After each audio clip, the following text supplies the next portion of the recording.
కఠిన చట్టాలున్నా మగాళ్ళు మృగాలుగా మారుతూనే ఉన్నారు.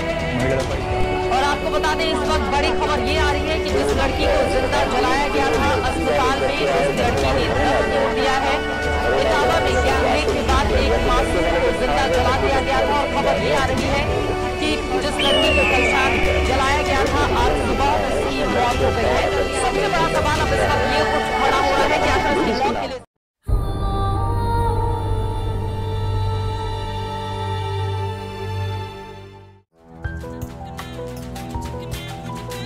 రే ఏం ఆలోచిస్తున్నావు? ఏమీ లేదురా. తాగవేరా?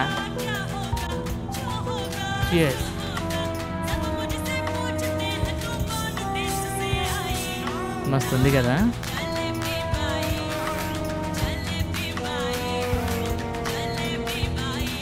ఏ అటు చూడు. ఆహా ఏమిరా.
ఎవడు రాను? మమ్మల్ని ఇక్కడికి ఎందుకు తీసుకొచ్చినావు? మీరు ఇక్కడికి ఎందుకు వచ్చారో మీకు తెలీదా? అసలు మీరు ఏం చేశారో మీకు గుర్తు రావట్లేదా? రేయ్, అసలు మీ గురించి మీరు ఏమనుకుంటున్నారు? మీరేం చేసినా ఎవరేం చేయలేరు, ఏం చేసినా చూసి ఊరుకుంటారనుకుంటున్నారా? నీకు ఎందుకురా మేమేం చేస్తే? రేయ్, మీరు చేయబోయింది అంతా ఇంత కాదు. ఈ సమాజంలో రెండు రకాల తండ్రులున్నారు. ఒకరు కల్లా కపటం తెలియని పసిపాపల్ని చంపుతున్నారు, దాంట్లో నీలాంటి మూర్ఖుడొకడు. మరొకరు పెంచి పెద్ద చేసి బ్రతకడానికి ఒక జీవితాన్ని ప్రసాదిస్తే నీలాంటి మూర్ఖుల వల్ల బలైపోతున్నారు. మీలాంటి వాళ్ళ వల్లేరా ఈ రోజుల్లో అమ్మాయిలు ఇంటి నుంచి ఒంటరిగా బయటికి రావడానికి భయపడుతున్నారు. మరి నువ్వెవడ్రా మమ్మల్ని శిక్షించడానికి? మమ్మల్ని శిక్షించడానికి చట్టం ఉంది, ప్రభుత్వం ఉంది. నేనెవరినా? నేను ఈ సమాజంలో బ్రతికే ఒక మనిషిని. నాకు ఒక 5 ఏళ్ల చెల్లె ఉండేది. తనని కూడా ఇలాగే చంపేశారు. ఇక చట్టం అంటావా? చట్టం చేతిలో ఉన్న పోలీసు వాళ్లే ఇలాంటి నీచమైన పనులను కప్పిపెడుతున్నారు. మీరు చేసేది తప్పైతే వాళ్ళు చేసేది నేరం.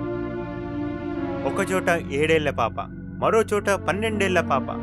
ఇలాంటి ఎందరో మీలాంటి మూర్ఖుల వల్లేరా బలవుతున్నారు. ఢిల్లీ, మహారాష్ట్ర, చెన్నై, కర్ణాటక, కేరళ ఇలాంటి ఎన్నో చోట్ల అమ్మాయిలు బలవుతున్నారు. ఇక ప్రభుత్వం గురించి మాట్లాడతావా? ప్రభుత్వంలో ఉన్న నాయకులు వాళ్ళ నీచమైన పనులను కప్పిపుచ్చడానికి ఎన్నో ప్రయత్నాలు చేస్తున్నారు. వాళ్ళ మిమ్మల్ని శిక్షించేది. వాళ్ళు శిక్షించడం న్యాయం కాదు. నేను మిమ్మల్ని ఇక్కడ శిక్షించడానికి తీసుకురాలేదు, మీరు మారాలని తీసుకొచ్చాను. ఇక నువ్వు అసలు మనిషివేనా? నీకు ప్రేమ, జాలి అలాంటివేవీ లేవా? నీకు పుట్టిన పాపని చంపుకోవడానికి చేతులు ఎలా వచ్చాయి? గుర్తుపెట్టుకో, నువ్వు ఒక తల్లికి పుట్టిన వాడివే. తండ్రిగా ఒక బ్రతుకుని ప్రసాదించడమే నీ హక్కు. ఆ జీవితానికి బ్రతికే దారి చూపించడమే నీ బాధ్యత.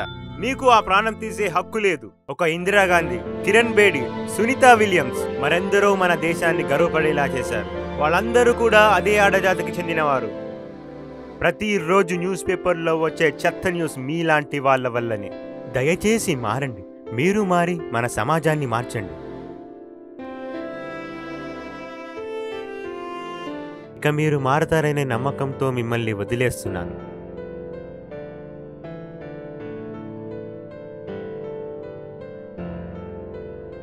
నాలాగా ఛాన్స్ ఇచ్చేవాళ్ళు చాలా తక్కువ. పోండ్రా, బతకండి.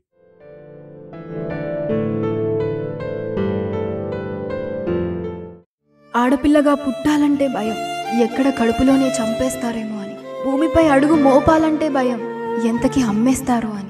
మానవ మృగాల్లో ఉన్న సమాజం అంటే భయం, ఎక్కడ మమ్మల్ని వెంటాడి చంపేస్తారో అని. పెళ్లి అని పెద్దలు చేసే వ్యాపారం అంటే భయం, మొగుడు కాలయముడవుతాడేమో అని.